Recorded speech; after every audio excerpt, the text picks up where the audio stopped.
సాక్ష్యం ఏంటంటే మరి మా ఇంట్లో ఎన్నో శోధనలు మీకు తెలుసు, మా డాడీ వాళ్ళు ఎన్నో ఆటంకాలు అవుతాయి. కానీ నిజమే, మరి వారమంతా అలాంటి అన్ని ప్రార్థనలకు మేము అటెండ్ అవుతున్నాము. ఇంట్లో సమాధానం ఉంటుంది. ఎందుకంటే మరి కమలకు చెప్పింది కుటుంబ ప్రార్థన చేసుకోవాలి అనేసి మేము అప్పుడప్పుడు మానేసాం అన్నమాట. బద్దకం వచ్చేసేది. సాధన కూడా అలాగే చేస్తారు. మేము ఎప్పుడైతే మానేసామో ఆ రోజు మాకు ఎప్పుడూ శోధనే. మరుసటి మాకు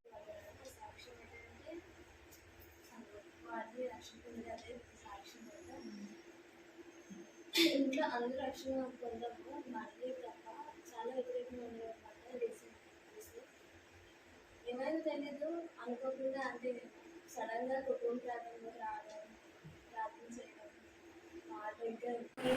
దీనికంటే కూడా నాకు యాక్టివిజమ్స్ అయ్యమాట కంటిన్యూగా అంటే సడన్గా పెట్టేశారు. కానీ అంటే ఇలా జాయిన్ అవ్వడం అలాగా ఎగ్జామ్స్ పెట్టేయడం దానికి చాలా కష్టం అనిపించింది. కానీ ఈ తక్కువ సమయంలోనే మరి నా స్టడీస్ విషయంలో కానీ నా ప్రిపరేషన్ విషయంలో కానీ దేవుడు ఎంతగానో మేలు చేశాడు.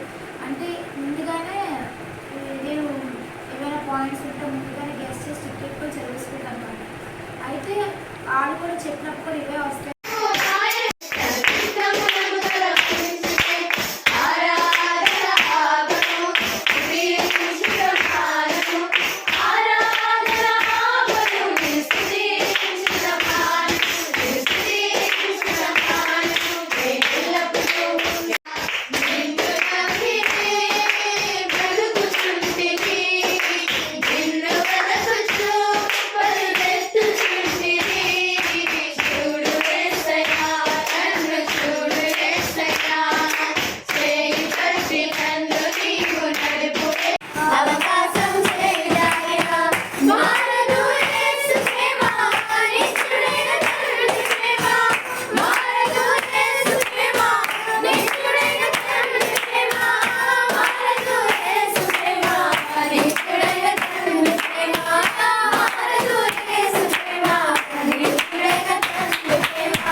చీకట్లో ఉన్న ప్రతి పాపాన్ని వెలుగులోనికి తెప్పిస్తాడని చెప్తున్నాడు.